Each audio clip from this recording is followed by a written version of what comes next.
नमस्कार दोस्तों, target with PS Parihar channel में आपका स्वागत है। सुबह के इस वीडियो में ऐसी सूचनाएं होती हैं जो विभिन्न समाचार पत्रों पर छपी होती हैं और विद्यार्थियों के लिए आवश्यक होती हैं। तो आइए शुरू करते हैं और देख लेते हैं कि आज के समाचार पत्रों में विद्यार्थी जीवन से संबंधित कौन कौन सी सूचनाएं हैं। तो वीडियो को जल्दी से लाइक कर दें, शेयर कर दें। जिन छात्रों ने चैनल को अभी भी सब्सक्राइब न किया हो तो जल्दी से सब्सक्राइब कर लें ताकि आप लोगों को इसी प्रकार की ऑथेंटिक अपडेट से सबसे पहले मिलती रहे।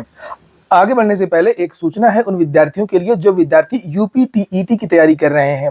वे सभी अभ्यर्थी चक्षु प्रकाशन की इस जबरदस्त बुक को ले सकते हैं जिसे आप लोग यहाँ पर देख रहे हैं। काफी अच्छी पुस्तक है ये। यूपी टीईटी का जो सिलेबस है, जो पैटर्न है, उसके हिसाब से इसको तैयार किया गया है। ये कंप्लीट स्टडी गाइड है। आप लोगों को इसमें पूरा स्टडी मटेरियल भी मिलेगा। साथ में आप लोगों को 3000 से ज्यादा संभावित अध्याय वार, चैप्टर वाइज बहुविकल्पीय प्रश्न और उनकी सबकी विस्तृत व्याख्या भी देखने को मिलेगी। इसी पुस्तक में आपको 4 शॉर्ट पेपर भी देखने को मिल जाएंगे जिससे आप लोगों को पता चले कि किस प्रकार का पेपर यूपी टीईटी का होता है। चक्षु प्रकाशन की ये बेस्ट बुक आप लोगों को सभी कापी किताबों की दुकानों में मिल जाएगी और अगर आप लोग ऑनलाइन मंगवाना चाहते हैं तो उसकी लिंक मैंने डिस्क्रिप्शन बॉक्स और कमेंट बॉक्स दोनों जगह उपलब्ध करा दी है। आप लोग जाकर के ऑनलाइन भी मंगवा सकते हैं। यूपी टीईटी की चक्षु प्रकाशन की और भी बहुत सारी पुस्तकें आती हैं अलग अलग सब्जेक्ट की, जैसे पर्यावरण अध्ययन, बाल विकास एवं शिक्षण विधि और सॉल्व पेपर स्टडी बुक। गणित की अलग से आती है, इंग्लिश की अलग से, संस्कृत और हिंदी की। इनकी भी लिंक मैंने डिस्क्रिप्शन बॉक्स में उपलब्ध करा दी है। आप लोग वहां से इसे ऑनलाइन मंगवा सकते हैं। चलिए शुरू करते हैं और बात करते हैं सबसे पहले यूपी ट्रिपल एससी की। आप लोगों को पता होगा कि मैंने लगभग 2 महीने पहले आप लोगों को जानकारी दी थी कि यूपी ट्रिपल एससी में 35,000 से अधिक भर्तियों का अधियाचन पहुंच चुका है। और मैंने अभी 2 दिन एक वीडियो बनाया था जिसमें आप लोगों को जानकारी दी थी कि कौन कौन सी भर्तियां आनी है, जिसमें आप लोग देख सकते हैं लोअर की कौन कौन सी भर्ती आएगी, लेखपाल, वीडियो, वीपीओ, बहुत सारी भर्तियों के बारे में मैंने जानकारी दी थी। वही सूचना आज के समाचार पत्रों में दी गई है। आप देख सकते हैं, लिखा है यूपी में समूह के 44,000 पदों पर जल्द होगी भर्ती।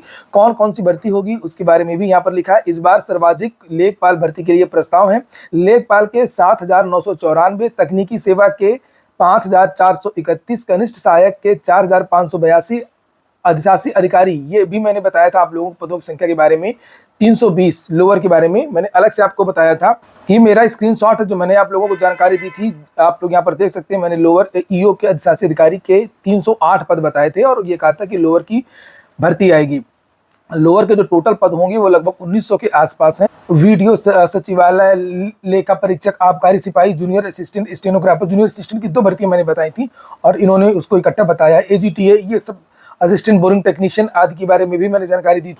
और देखिए यहाँ पर लिखा हुआ है, ये अधिशासी अधिकारी के 320 पदों के प्रस्ताव आयोग को मिल चुके हैं। मत्स्य अधिकारी के 105, होम्योपैथी फार्मासिस्ट के 397, बीसीजी तकनीशियन के 255, कंपाउंडर के 560, आबकारी सिपाही के 564, सहायक विकास अधिकारी, ये देखिए लिखा है 545, सहायक बोरिंग टेक्नीशियन के 419 पद है। मानचित्रकार, दृष्टि स्पर्श दृष्टि बाधित प्रशिक्षण स्नातक स्टाफ अध्यापक, अधीक्षण कार्यशाला, सहायक सांख्यिकी अधिकारी, एएसओ, मत्स्य निरीक्षक के प्रस्ताव आयोग को मिल चुके हैं।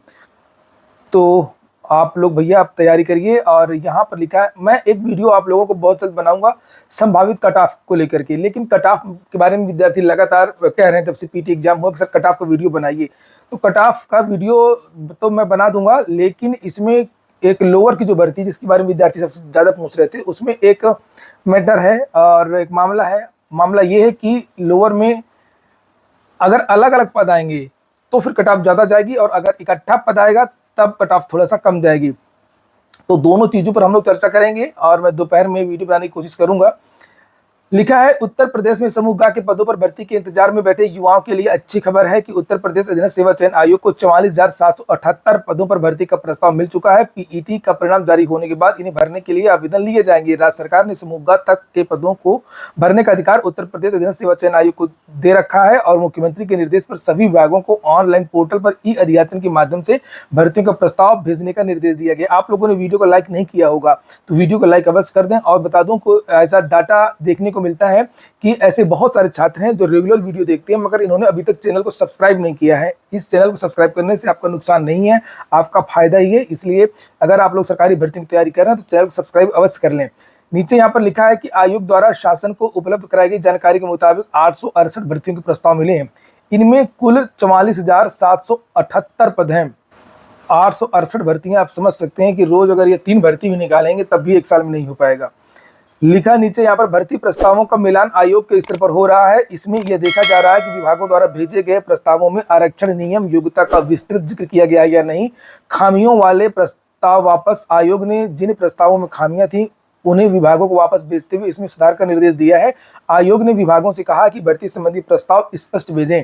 अगली सूचना एसटीटी की है। बिहार की शिक्षक भर्ती में एस्टेट करना होता है, चाहे वो टीजीटी की भर्ती हो या पीजीटी की भर्ती हो। तो यहाँ पर लिखा है कि आज से 19 सितंबर तक लिए जाएंगे आवेदन। बिहार माध्यमिक परीक्षा समिति ने माध्यमिक शिक्षा पात्रता परीक्षा एसटीटी 2025 के लिए अधिसूचना जारी कर दी है। एसटीटी 2025 के लिए आवेदन प्रक्रिया गुरुवार से शुरू हो जाएगी। आवेदन की अंतिम तारीख 19 सितंबर है। पहले टीटी की बात कर लेते हैं, फिर टीजीटी पीजीटी की बात करेंगे। लिखा है टीईटी अनिवार्य, केंद्र पर दबाव बनाने के लिए शिक्षकों का विरोध शुरू। अक्टूबर में दिल्ली कूच, शिक्षकों ने पीएम को पत्र भेज करके उठाई छूट की मांग। जिला मुख्यालयों पर किया प्रदर्शन। पहले दिन ही प्रधानमंत्री के नाम भेजे गए 97,890 पत्र। सुप्रीम कोर्ट द्वारा सभी शिक्षकों के लिए शिक्षक पात्रता परीक्षा टीईटी अनिवार्य किए जाने के आदेश के बाद प्रदेश भर के शिक्षक चिंतित और डरे हुए हैं। अगर केंद्र सरकार और शिक्षा मंत्रालय इस मामले में हस्तक्षेप नहीं करते हैं तो उनके सामने सबसे बड़ी विकट स्थिति उत्पन्न हो जाएगी। इसी क्रम में उत्तर प्रदेश बीटीसी शिक्षक संघ के आह्वान पर बुधवार को प्रदेश भर से शिक्षकों द्वारा पहले ही दिन 97,890 पत्र प्रधानमंत्री के नाम भेजे। यह कार्यक्रम 20 सितंबर तक चलेगा। और तमिलनाडु सरकार ने एक प्लान बनाया है कि 2 साल के अंदर 6 बार टीटी करवाएंगे। जो टीटी करवाने की जो आवृत्ति है उसको बढ़ाएंगे, क्योंकि वहां पर बहुत कम शिक्षक टीटी पास हैं। और मामला तमिलनाडु का ही था जो सुप्रीम कोर्ट गया था, जिसके आधार पर सुप्रीम कोर्ट ने यह आदेश दिया था कि सभी शिक्षकों को, चाहे वो पुराने हो चाहे वो नए हो, टीटी करना अनिवार्य होगा, नहीं तो 2 साल के अंदर इनको नौकरी से बाहर कर दिया जाएगा। केवल कुछ शिक्षकों को छूट दी गई है जिनकी सेवानिवृत्ति 5 साल के अंदर होने वाली है। अब बात करेंगे हम लोग नई टीजीटी पीजीटी की। लिखा है कि अर्हता से जुड़ी विसंगतियां दूर होने के बाद अब नई भर्ती का रास्ता साफ। टीजीटी पीजीटी भर्ती के लिए शिक्षा सेवा चयन आयोग को भेजा जाएगा अधियाचन। अशासकीय विद्यालयों में सहायता प्राप्त टीजीटी व प्रवक्ता भर्ती की नियमावली निरस्त कर नए सिरे से निर्धारित शैक्षिक अर्हता लागू करने का आदेश जारी होने के बाद नई टीजीटी पीजीटी का रास्ता साफ हो गया। इससे कोई मतलब नहीं है, पहले तो इनका पोर्टल बने और दूसरी बात कि अधियाचन आए, और जिसकी वजह से ये भर्ती रुकी हुई है, नई भर्ती। लिखा है शासन ने 22 अप्रैल 2025 को टीजीटी पीजीटी भर्ती के लिए शैक्षिक अर्हता से संबंधित नियमावली जारी की थी। अब नई शैक्षिक अर्हता के साथ 9 सितंबर को जारी किया गया आदेश प्रभावी होगा। अभी टीजीटी भर्ती नहीं हो रही थी, इसलिए नए आदेश के तहत इस विषय में टीजीटी की भर्ती होगी। क्या लिखा है? अभी टीजीटी भर्ती नहीं हो रही थी? नहीं, टीजीटी में जीव विज्ञान वाला मामला केवल फंसा था और प्रवक्ता में भूगोल और नागरिक शास्त्र वाला मामला था, जिसमें राजनीति विज्ञान किया गया प्राय स्नातक, और कोई बदलाव नहीं हुआ है और इसकी वजह से नहीं रुकी थी। मामला केवल अधियाचन को लेकर के विद्यालय अधियाचन भेजे और शिक्षा सेवा चयन आयोग अपना पोर्टल बनवाए।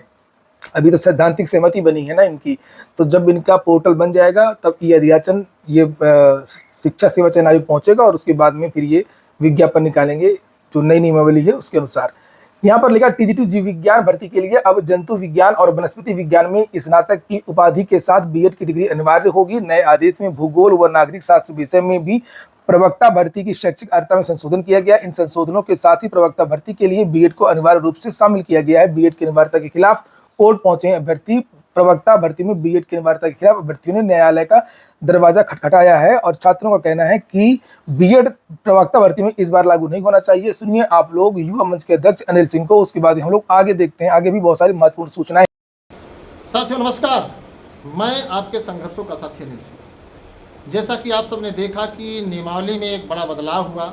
104 वर्षों के नियम कानून को बस यूं ही चंद पल में सरकार ने पूरा ध्वस्त कर दिया। प्रवक्ता अर्थात पीजीटी में ये जो बीएड लागू हुआ है, साथ ही साथ मेंस में जो लिखित परीक्षा का प्रयोजन सरकार कर रही है, यह वाकई आपके भविष्य को बर्बाद करने के लिए है। ये वाकई आपको जो है अयोग्य साबित करने के लिए है। ये वाकई आपके करियर को भ्रष्ट करने की, नष्ट करने की। इसको लेकर के युवा मंच टीम एक बड़ा ऐलान करने जा रही है। अगर आप लोग उस मुहिम से जुड़ना चाहते हैं तो आप युवा मंच टीम से जुड़ें।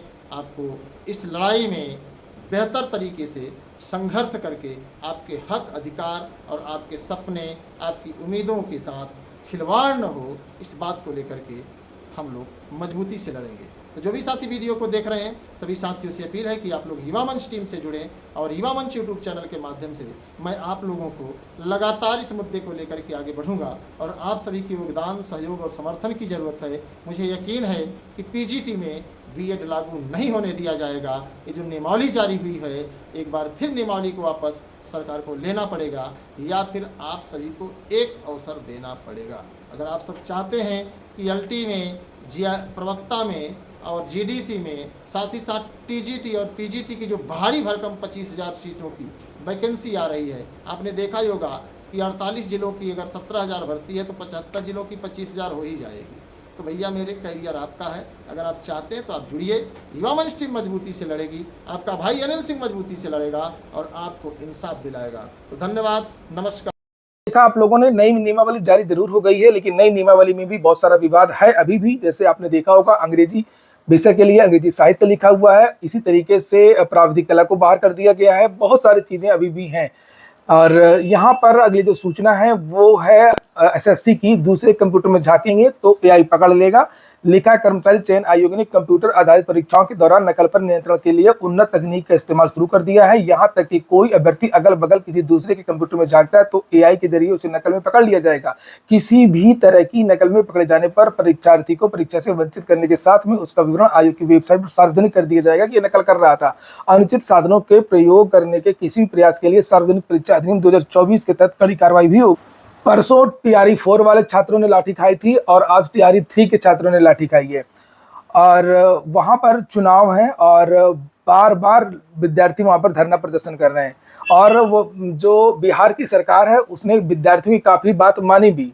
जैसे उन्होंने आरक्षण को लेकर के एक बड़ा आंदोलन किया कि बिहार की भर्ती में बिहार के लोगों को मौका दिया जाए, तो वहां की सरकार मान गई, चलिए ठीक है।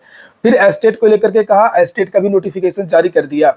उसके बाद में विद्यार्थी कह रहे हैं कि अब टीआरई 4 में 1 लाख पदों पर भर्ती किया जाए। 3.5 लाख पदों पर ये पहली भर्ती कर चुकी है, जबकि शिक्षा मंत्री का कहना है कि हर साल शिक्षक भर्ती आएगी और ये अंत नहीं है, टीआरई 5 का भी विज्ञापन जारी होगा। लेकिन वहां के छात्र जो है आंदोलन कर रहे हैं, जान रहे हैं कि चुनावी वर्ष से सरकार ज्यादा कुछ करेगी नहीं और सरकार को दबाव में लो। तो सरकार जहां पर बार बार छात्रों की बात मान भी रही है, लेकिन छात्र नहीं मान रहे हैं और ये इस तरीके से ये चीजें हो रही हैं। तो यहाँ पर जो मेन मांग थी, टीआरई 3 के विद्यार्थी पूरक रिजल्ट की मांग कर रहे थे कि जो पद पूरे नहीं भरे गए हैं उसकी एक प्रतीक्षा सूची टाइप जो है निकाला जाए, जबकि वहां की सरकार कह चुकी है कि ये जो रिक्त पद है हम टीआरई 4 में जोड़ देंगे और विज्ञापन निकलेगा। टीआरई 4 के बारे में सरकार कह चुकी है कि पद अभी बढ़ेंगे, जैसे ही अगर अधियाचन कुछ और आ जाएगा तो पद बढ़ेंगे, नहीं तो फिर टीआरई 5 का विज्ञापन तो जारी ही होगा चुनाव बाद। लोक सेवा आयोग अब बदलाव कर रहा है पेपर लीक को लेकर के। आपको पता होगा कि लोक सेवा आयोग में आरओ का पेपर लीक हुआ, बहुत सारे विवाद हुए। विशेषज्ञों से बनवाए जा रहे हैं 4 प्रश्न पत्र और 2 छपवा रहा है आयोग। पहले 3 विशेषज्ञों से लेते थे और 2 छपवाते थे। इमरजेंसी में एक लीक हो जाए तो उसको बदल करके दूसरा बांट दिया जाए। 2 रहते हैं हमेशा परीक्षा केंद्र में।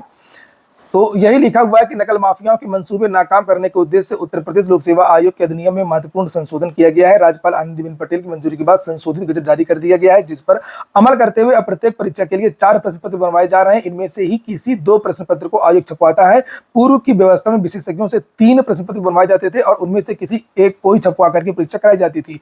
11 फरवरी 2024 को आरओ पेपर लीक होने के बाद में यह बदलाव किया गया है। बदली की व्यवस्था के अनुसार पिछले दिनों आरओ 2023 की प्रारंभिक परीक्षा के अलावा दूसरी परीक्षा भी कराई जा चुकी है। अब प्रत्येक परीक्षा के लिए प्रश्न पत्र 4 ऐसे विशेषज्ञों से बनवाए जा रहे हैं जो अलग अलग स्थानों के रहने वाले हों। 4 विशेषज्ञों से अलग अलग लिफाफे में सील बंद प्रश्न पत्रों को परीक्षा नियंत्रक या मॉडरेटर्स अनुसीमकों को जांच के लिए देते हैं और मॉडरेटर चारों प्रश्न पत्रों की जांच के बाद अलग अलग लिफाफों में रख करके भी मोहर लगाते हैं, बंद रहता है वो। और उसके बाद परीक्षा नियंत्रक इन्हीं मोहर बंद 2 लिफाफों को भेज देंगे छपने के लिए, मुद्रणालय को भेज देंगे। और प्रश्न पत्र की प्रूफ रीडिंग के साथ प्रश्न पत्र छापते और परीक्षा नियंत्रक की ओर से गई सूचना के मुताबिक सभी परीक्षा केंद्रों के लिए अलग अलग रंग गोपनीय कोड में प्रश्न पत्रों का पैकेट तैयार करके भी मुहर लगाते हैं। प्रश्न पत्र की गोपनीयता बनाए रखने की जिम्मेदारी प्रिंटिंग प्रेस की है। इस बदलाव का उद्देश्य लोक सेवा आयोग की ओर से संचालित परीक्षाओं को अधिक त्रुटि रहित, कुशलतापूर्वक, निष्पक्ष गुणवत्ता तरीके से परीक्षा कराना है। हाई कोर्ट ने कहा है कि पीजीडीसीए प्रमाण पत्र को ओ लेवल के बराबर माना जाए।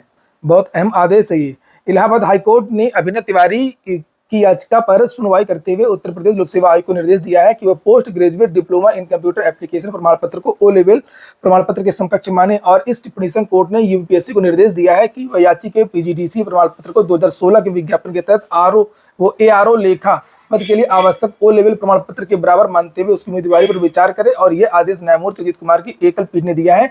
प्रयागराज निवासी अभिनव तिवारी ने यूपी सचिवालय में समीक्षा अधिकारी, सहायक समीक्षा अधिकारी के पद के लिए आवेदन किया था। ये हो गया आज का वीडियो। पूरा वीडियो सुनने के लिए बहुत बहुत धन्यवाद। आपका दिन शुभ हो।